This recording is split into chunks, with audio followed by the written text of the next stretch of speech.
네, 오늘도 주의 날 기억하시고 함께 예배로 모이신 교우 여러분에게 우리 주 예수 그리스도의 은혜와 평강이 충만하기를 주의 이름으로 축복합니다. 예수님이 이 땅에 오셔서 하신 여러 교훈들이 있는데 그 중에 핵심의 핵심은 우리가 지난주에 이어서 오늘까지 살펴보는 데 있습니다.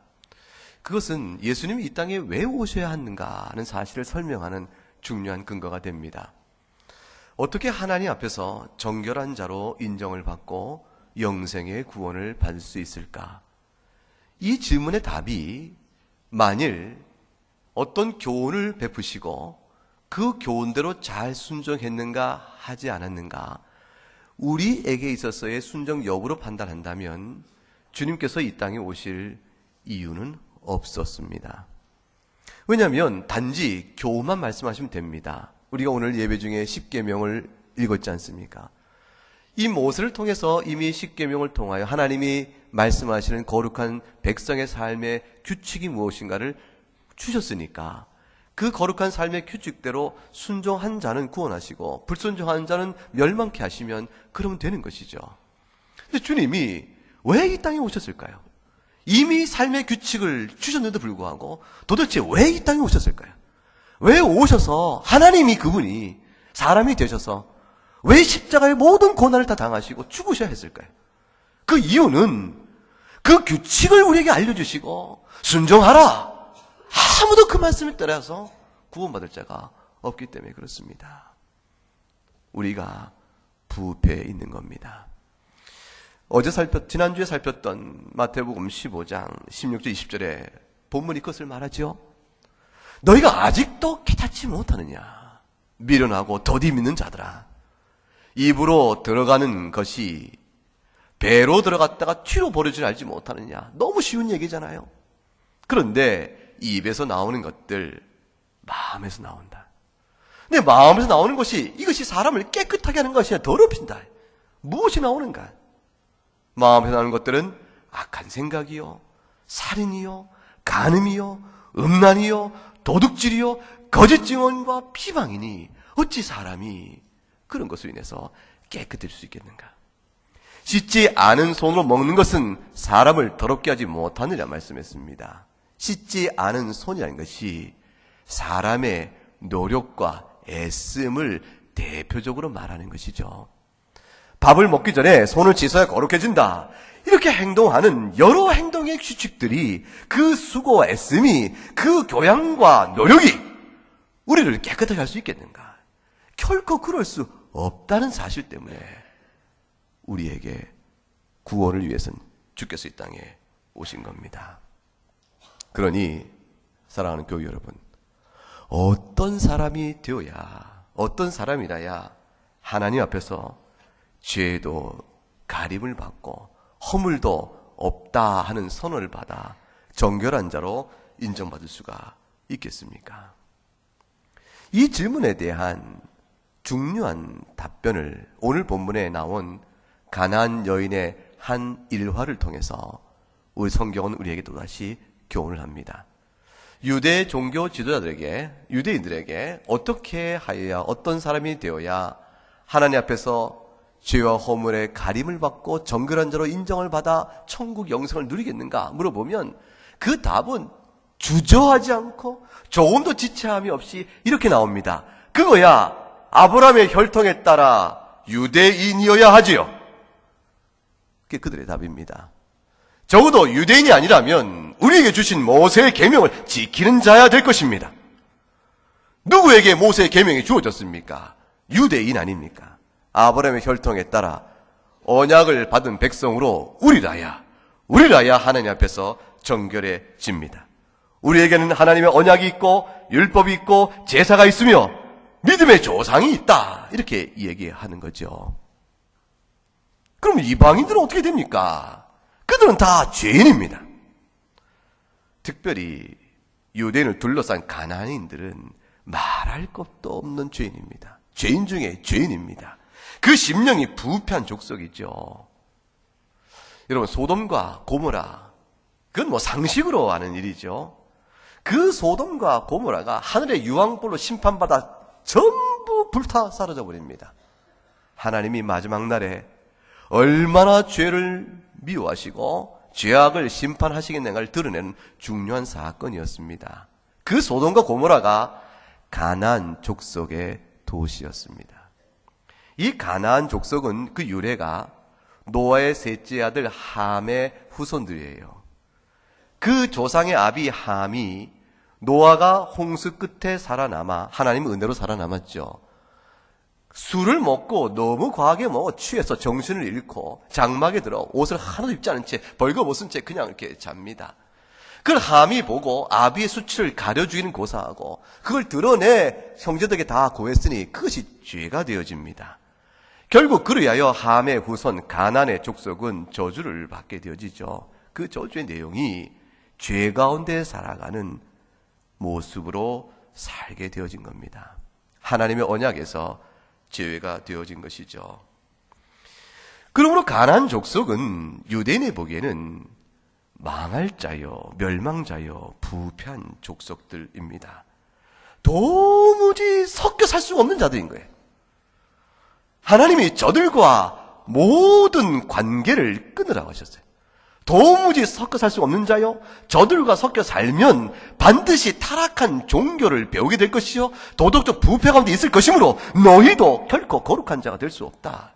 하나님이 교제를 끊으라 하셨던 그런 자들입니다. 그런데 예수님 앞에 예수님이 가나안 족속들이 살고 있던 두로와 시돈이라는 도시로 성읍으로 들어가니까 가나안 여인이 예수님께 나온 겁니다. 그런데 예수님께서 그 여인을 가리켜서 어쩐 일인지 큰 믿음을 가진 자라 칭찬한 일이 벌어진 겁니다. 이건 말이 안 되는 일이죠. 가나안 족속이면 멸망이요, 부패요, 하나님 앞에서 결코 정결함을 받지 못할 그 자들일 텐데 하나님이 그 가나안 여인을 큰 믿음이 크다 하고 칭찬하셨으니 이 일이 어찌 된 것인가? 누가 하나님 앞에서 어떤 사람이라야 정결의 은혜를 받겠는가? 정결한 선을 받겠는가? 이 질문 앞에 가나안 여인이 큰 믿음 가진 자로 떠오르게 되는 겁니다. 왜 그랬는가? 어떻게 주님은 그렇게 말씀하실 수가 있었을까? 그것을 깨닫는 것이 오늘 본문을 통한 설교의 요지가 되어집니다. 사건이 이렇게 전개가 됩니다. 가나안 여자가 예수님이 자기가 사는 지경에 왔다는 말을 듣고 막 예수님을 찾아 나오게 됩니다. 나와서 까닭이 있어 나온 것이죠. 연유가 있어 나온 것입니다. 주 다윗의 자손이여 나를 불쌍히 여겨주소서. 간절하게 주님의 긍휼을 얻기를 위해서 나온 겁니다. 까닭은 즉 내 딸이 흉악하게 귀신이 들렸나이다. 얼마나 애끓는 어미의 외침이요 부르짖음이겠습니까? 예수님이 과연 이 문제를 해결할 수 있다면 나야 죽더라도 나야 상하더라도 내가 예수님께 나가리라. 그러다가 어떻게 나갈 길을 못 찾는데 예수님이 자기가 사는 지경에 왔으니 기회를 잡아서 달려나온 겁니다. 주님을 부르는 이 음성이 예사로운 음성이 아니요 부르짖음이기 때문에 그건 시끄러울 정도로 했을 거예요. 그래서 제자들이 그렇게 얘기하죠. 너무 여인이 시끄럽게 하니 저를 돌이켜서 내보내주세요 라고 제자들이 말할 정도로 시끄럽게 아우성을 칩니다. 어떻게든 주님의 관심을 끌려 했고 어떻게든지 주님과 자신의 앞에 자신의 사정을 아뢰어 그 마음을 얻기 위해서 정신없이 방해하고 제어하고 조용하시오 아무리 말해도 아니요 나는 말해야 됩니다. 주 다윗의 자손이요 나를 불쌍히 여기소서 외쳤겠지요. 예수님이 한 말씀도 답을 주지 않았다 이렇게 되어 있어요. 예수님께서 한 말씀도 답을 주지 아니하시니 여인이 더욱더 시끄럽게 구매해 제자들이 주님 여인을 내보내십시오. 그러자 주님이 비로소 그 여인을 돌아보아 24절에 이렇게 얘기하셨습니다. 나는 이스라엘 집에 잃어버린 양 외에는 다른 데로 보내심을 받지 아니하였노라. 허락입니까? 거절입니까? 거절이죠. 이스라엘 집에 잃어버린 양은 분명히 아브라함의 혈통에 따른 이스라엘 족속을 말하는 것이고 그거 왜라 했으니 가나안인들이 거기에 속할 것이므로 주님은 분명한 거절을 했습니다. 여러분이 예수님의 입장이었다면 여러분은 어떻게 반응을 보이셨겠어요? 거절하셨겠습니까? 도와주셨겠습니까?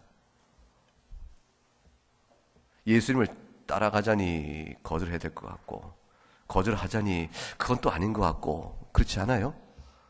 어떻게 하시겠어요? 옆분에게 얘기해 보세요. 어떻게 하시겠어요? 내가 예수님이라면, 이때라면 나는 도와줄 것 같지요? 그렇게 말하니까 조금 미안하죠? 예수님께? 예수님보다 더 사랑이 많고 긍휼이 많다고 말하는 것처럼 되어질까 봐. 예수님이 왜 도와주지 않으셨을까? 왜 이 불쌍한 어미의 외침을 왜 거절하셨을까? 주님이 까닭이 있으시죠. 그 까닭을 일단 미뤄두고 여인의 반응을 먼저 보겠습니다. 그렇게 이 말을 들으면 거꾸로 여러분이 이 가난한 여인이었다면 여러분은 어떻게 하겠어요? 물러서겠습니까? 더 주님께 나가겠습니까? 어미의 마음으로 물러설 수 없습니다. 그래서 주님께 더 나갈 수 있을지 모릅니다. 이 여인은 낙심하지 않았습니다. 그들은 물러가지 않았습니다. 오히려 아예 그 제자들 사이를 밀치고 예수님 바로 앞에 코앞에까지 다가갑니다. 다가서 그대로 엎드려서 절을 올리고 이렇게 말하죠. 주여, 저를 도와 주소서. 저를 도와 주소서. 주님께 더 간절히 바랍니다. 그러면은 여러분이 예수님이라면 어떻게 하시겠어요? 그때쯤이면 여자여 일어나라 하고 도움을 주실만 하잖아요. 근데 주님이 그렇게 안 하셨어요. 26절에 그 유명한 말씀을 하셨습니다. 뭐라고 말씀하셨습니까? 자녀의 떡을 취하여 개들에게 던짐이 마땅하지 아니하니라. 세상에 이렇게까지 말씀하실 줄이야. 자녀의 떡이라. 그 자녀는 누구를 가리킵니까? 이스라엘이겠죠. 개들은 누구를 가리킬까요? 그 가나안 여인을 포함한 이방인들을 가리키는 말이 되어지죠.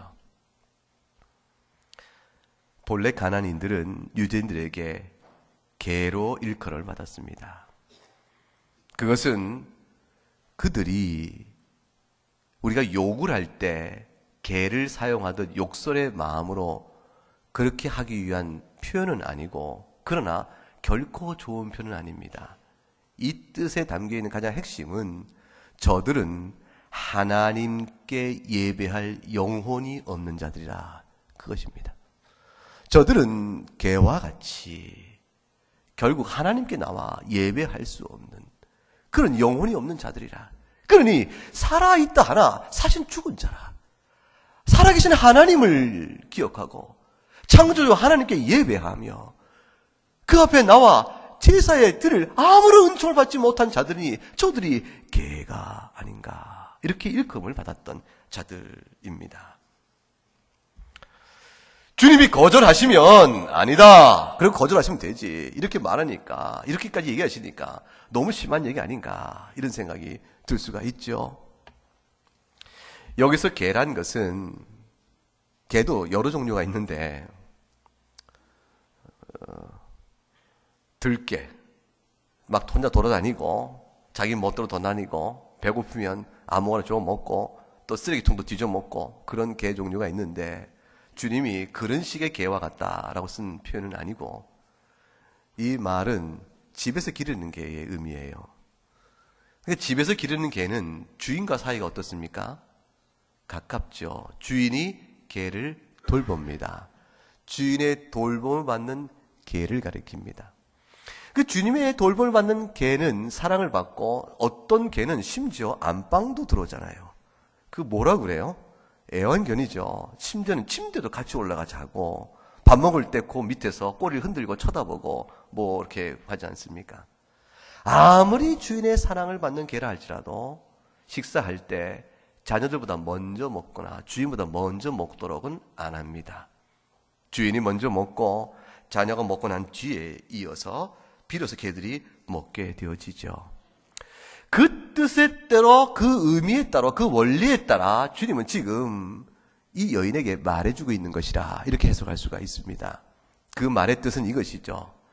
내가 이 땅에 온 것은 하나님의 언약 백성인 아브라함의 자손에게 온 것이요.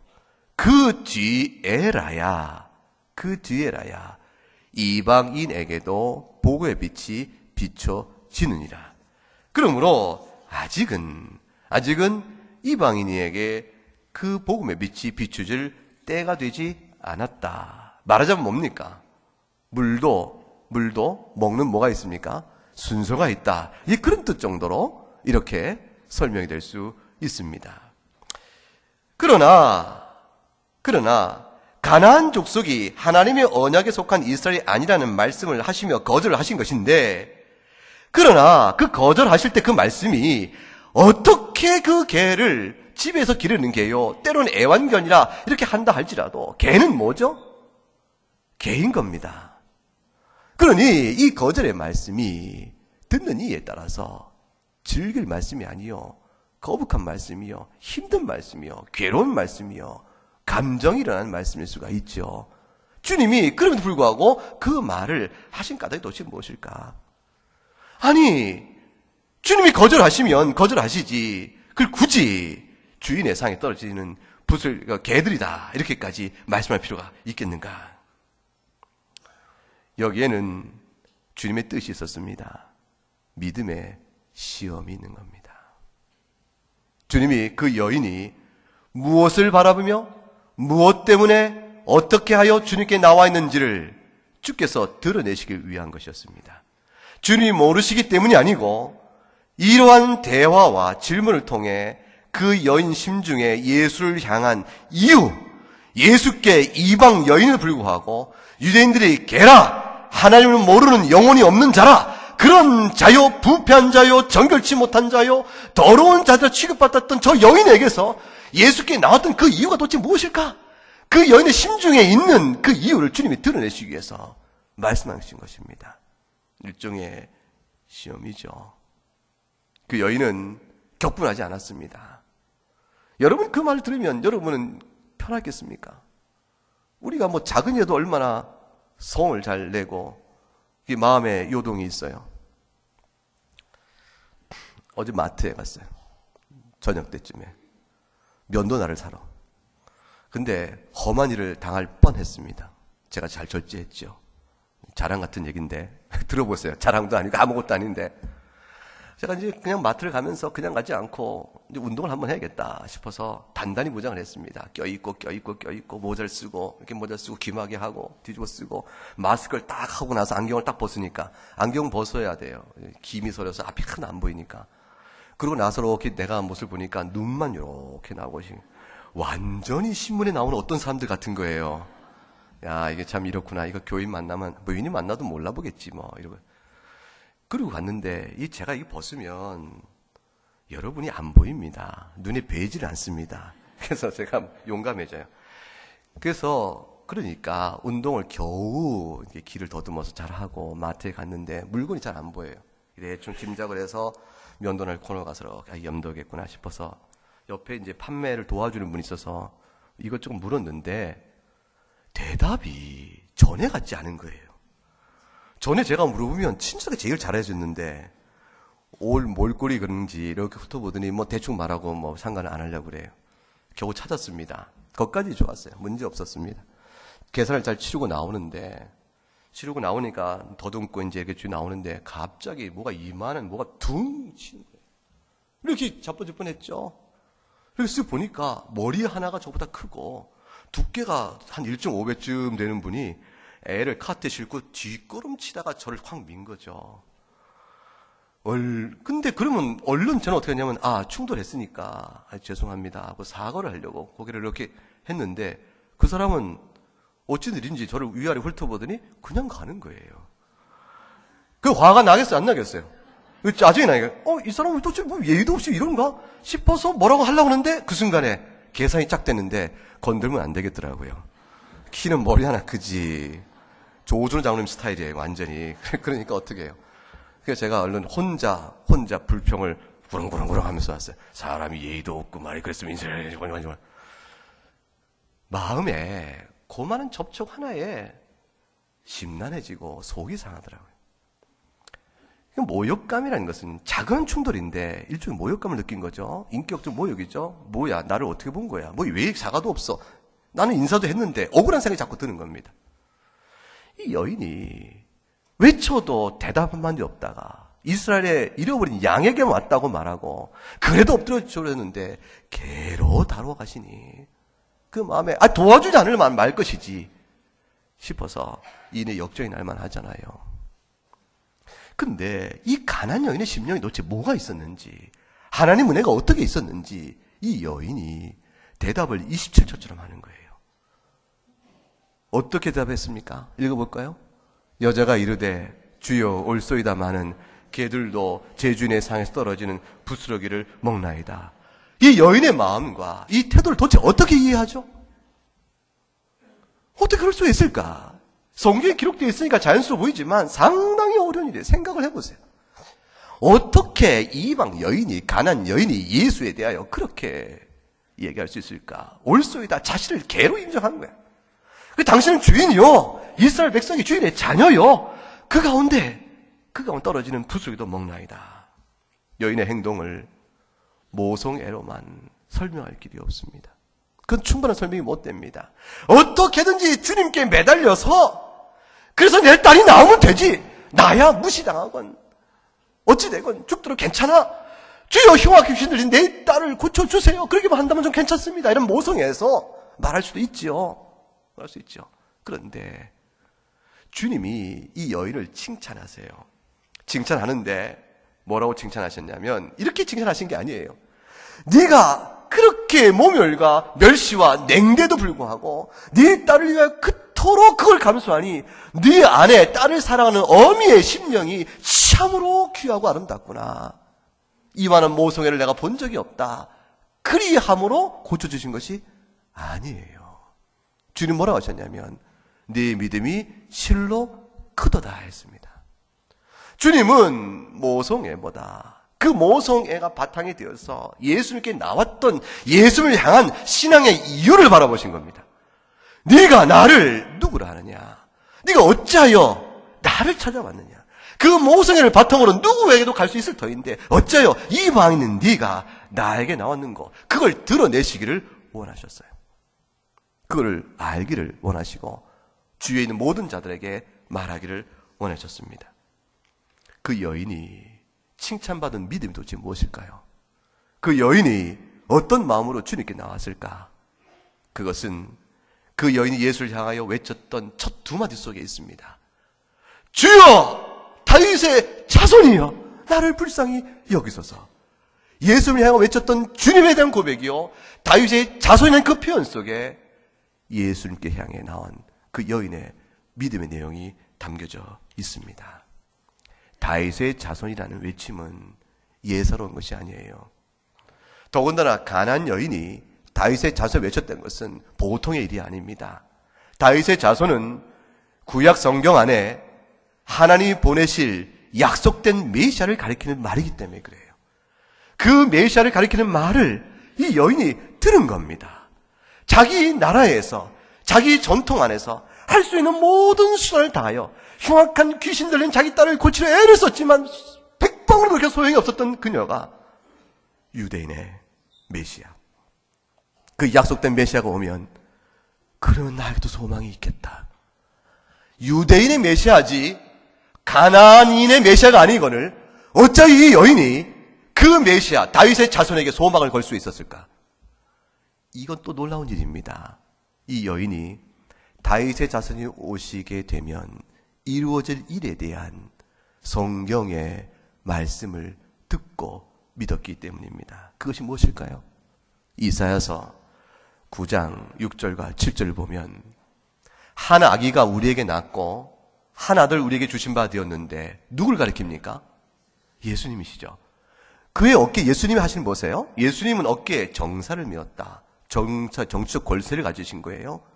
놀라운 신비한 분이요, 그는 지혜가 많은 분이라 모사요, 그는 바로 전능하신 하나님 그분이시죠. 그 존재 신비로움입니다. 영원토록 존재하신 여호와 아버지이시며 우리를 다스리시는 평강으로 다스리는 왕이시라. 7절. 그분이 다스리는 정서와 평강은 무궁할 것이며 그가 다윗의 왕자에 앉아 그의 나라를 다 이루시고 굳게 세우고 지금부터 영원까지 오직 공의와 정의로 그를 보존하실 것이로되 이 일은 반드시 이루어질 것이니 하나님께서 열심을 가지고 이루실 것이라. 이게 메시아 약속입니다. 이 다윗의 자손 오신 소식을 이 여인의 마음속에 담은 겁니다. 이사야 42장 6절 7절에 같이 읽어볼까요? 나 여호와가 의로 너를 불렀은즉 내가 네 손을 잡아 너를 보호하며 너를 세워 백성의 언약과 이방의 빛이 되게 하리니 네가 눈먼 자들의 눈을 밝히며 갇힌 자를 감옥에서 이끌어내며 흑암에 앉은 자를 감방에서 나오게 하리라. 그분이 오시면 이스라엘만이 구원을 받는 것이 아니라 이방의 빛으로 오신다 하였으니 나에게도 소망이 있겠네. 나에게도 소망이 있겠네. 그분이 오시면 흑암에 앉은 자도 감방에서 나온 자란 말씀하셨으니 귀신 들려 흉악게 된 내 딸도 정결케 될 수 있겠네. 비록 유대인에게 지금 내가 부정한 자요 더러운 자요 하나님께 예비도 못하는 자라 내가 모든 수고를 다하고 개와 같은 자가 됐지라 할지라도 그분이 오시면 소망이 있겠네. 그것이 주 다윗의 자손 이 고백에 담겨 있는 믿음의 내용입니다. 주님이 그 여인의 믿음을 보신 겁니다.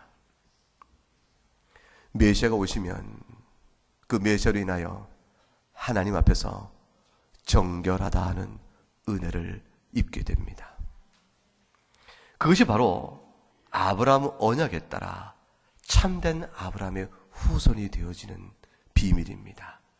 즉 혈통이 아니라 믿음이며 행동의 규칙을 지켜간 자기의 의가 아니라 오직 은혜로 받는 구원입니다.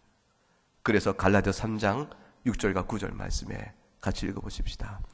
아브라함이 하나님을 믿음에 그것을 그에게 의로 정하셨다 함과 같으니라. 그런즉 믿음으로 말미암은 자들은 아브라함의 자손인 줄 알지어다. 또 하나님이 이방을 믿음으로 말미암아 의로 정하실 것을 성경이 미리 알고 먼저 아브라함에게 복을 전하되 모든 이방인이 너로 말미암아 복을 받으라 하였느니라. 그러므로 믿음으로 말미암은 자는 믿음이 있는 아브라함과 함께 복을 누리니라. 아멘.